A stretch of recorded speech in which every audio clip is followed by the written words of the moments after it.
Most of you know that Noah has a really great sense of humor, probably the second best sense of humor in the room. And though anyone, if kind of any one of our a Shabbos meal or evening meal, I say since the 10 years that he's been in the yeshiva, I probably had easily over 1,000 meals at the Lang's house between during the week and Shabbos. No joke, no exaggeration. So as much as he has this great sense of humor, he is between the family crew here. I'd call him, he'd be the straight man and gets on his high horse like you wouldn't believe. For the people who don't know him very well, he's unbelievable. Whether it's, if I bring up something that's based on Mussar and not Halacha, he's down my throat.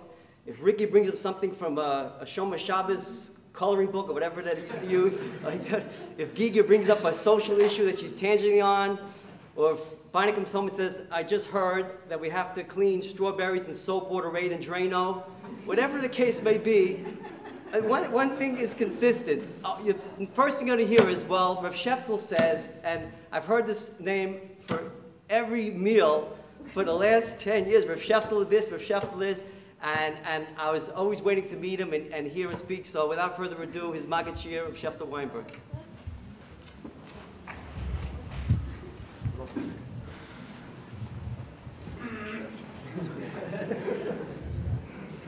It's true. I don't know if everybody noticed that this room is dedicated to the HaShas, so it's very appropriate. There's a very interesting Gemara in Brachas, which might fall into the category of a Medrash Pliya. The Gemara says regarding the pasuk L'cha Hashem HaMamlacha, to you Hashem is the kingship, Zu Milchemes Amalek. This is referring to the war that HaKadosh Baruch Hu conducts with Amalek. So says the Gemara.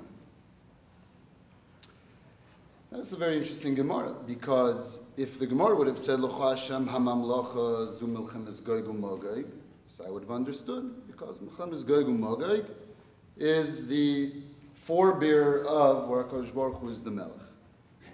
If the Gemara would have said L'cha Hashem HaMamlacha Zu Binyan Beis HaMikdash, I would have understood that also. But to say that L'cha Hashem HaMamlacha Zu Milchemes Amalek, which seems to be only a byproduct of the final Geula, seems to be a little bit extreme. And yet, that's what Chazal say. It's Rabbi Sheila quoting a Brisa, Ton Rabbi Sheila, that L'cha Hashem HaMamlacha Zu Milchemes Amalek. So I was thinking that in order to really deal with this Medrash Pliya, this Gemara, it's necessary for us to discuss for a moment what is the concept of Malchus in general. Now, Malchus is generally misunderstood to mean the pomp that goes together with the kingship.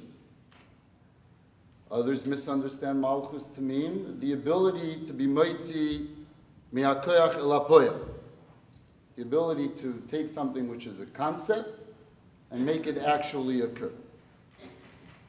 But both of these definitions are clearly incorrect, based on the fact that we know that there is Malchus without either of these.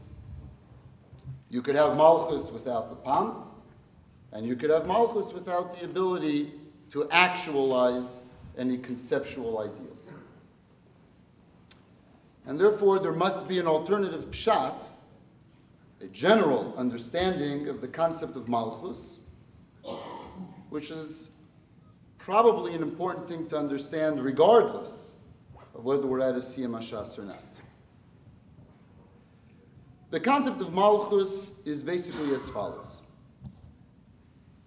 At a certain point, we recognize that there is something that we view as being correct, something that we view as representing everything that we hold to be true and right in the world.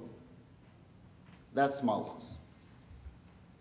The human Melech is a representation of everything that I aspire for. I can look at that and I could say he represents to the world at large and to myself everything that I hold to be true, everything that I hold to be real, everything that I hold to be correct. A minor analogy to Malchus would be what we call nowadays patriotism. I'm patriotic to a country Why are you patriotic to any country? I'm only patriotic to a country because I believe that that country represents everything that I hold to be right, everything that I hold to be true, everything that I hold to be correct. That's Malchus in a nutshell. When we say that HaKadosh Baruch Hu is the Melech, we're not saying that he has the ability to show us